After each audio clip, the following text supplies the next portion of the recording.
Assalamu alaikum warahmatullahi wabarakatuh. My dear brothers and sisters, the 10 most blessed days of Dhul Hijjah have already started. In my whole life, I have never been able to pay attention to the significance of these days. اور الحمدللہ جب سے اللہ سبحانہ تعالیٰ نے دین کی understanding عطا کی تو مجھے احساس ہوا کہ اللہ کے نبی صلی اللہ علیہ وسلم نے ایک بہت بڑی بات کی، یعنی انسان کی تمام تر زندگی میں کیے ہوئے سارے اعمال ایک طرف اور ذو الحجہ کے ان 10 دنوں میں کیے ہوئے اعمال ایک طرف، یعنی ان 10 دنوں میں کی ہوئی سب سے کم درجے کی نیکی بھی باقی پورے سال میں کی ہوئی ایک افضل نیکی سے بھی بڑھ کر ہے۔ اللہ اکبر۔ اللہ سبحانہ تعالیٰ نے ان 10 دنوں کی قسم بھی اٹھائی ہے، جیسا کہ سورہ فجر میں اللہ سبحانہ تعالیٰ فرماتے ہیں وَالْفَجْرِ وَلَيَالٍ عَشْرٍ، اور اللہ سبحانہ تعالیٰ کا ان 10 دنوں کی قسم اٹھانا بھی ان دنوں کی شان و عظمت کا ایویڈنس ہے۔ اور علماء نے ان دنوں کی فضیلت کا ایک سبب یہ بھی بیان کیا ہے کہ ان دنوں میں تمام بیسک عبادات جو ہیں وہ اکٹھی ہو جاتی ہیں، جیسے کہ نماز، روزہ، صدقہ اور حج، جو کسی اور دنوں میں جمع نہیں ہوتی۔ ایک اور چیز یہ کہ ان دنوں میں ایک بہت بڑا دن یوم العرفہ کا بھی ہے۔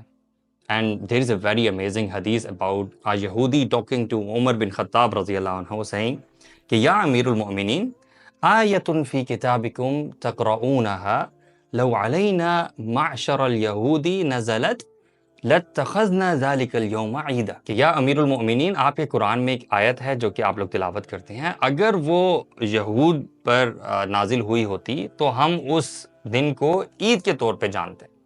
تو امیر المؤمنین نے پوچھا کہ کون سی آیت؟ تو اس نے بتایا کہ الیوم اکملت لکم دینکم واتممت علیکم نعمتی ورضیت لکم الاسلام دینا۔ تو انہوں نے کہا کہ ہم بہت جانتے ہیں، وہ جمعہ کا دن تھا اور اللہ کے نبی صلی اللہ علیہ وسلم عرفات میں کھڑے تھے، اور یہ وہ عظیم دن ہے جس میں اللہ تعالیٰ سال کے سارے دنوں میں سے ہر دن کے مقابلے میں زیادہ لوگوں کو جہنم کی آگ سے آزادی عطا فرماتے ہیں۔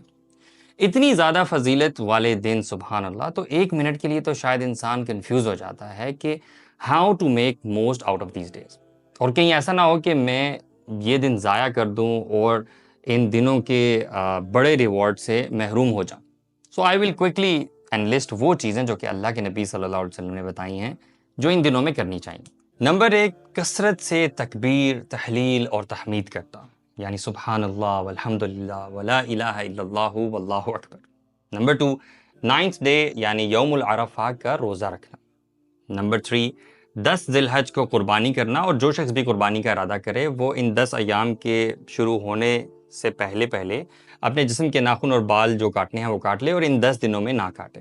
نمبر 4، obviously حج کرنا، اللہ جس کو توفیق دے وہ حج کرے اور حج کے جو مناسک ہیں وہ ادا کرے، ان کا بہت بڑا اجر و ثواب ہے۔ اور ان تمام چیزوں کے علاوہ جتنے بھی نیک کام انسان کر سکتا ہے وہ کرے، کیونکہ ان سب کا اجر سال کے باقی تمام ایام سے بہت زیادہ ہے۔ تو اللہ سبحانہ تعالیٰ سے دعا ہے کہ اللہ تعالیٰ ہمیں ان فضیلت والے اعمال سے فائدہ اٹھانے کی توفیق عطا فرمائے۔ آمین۔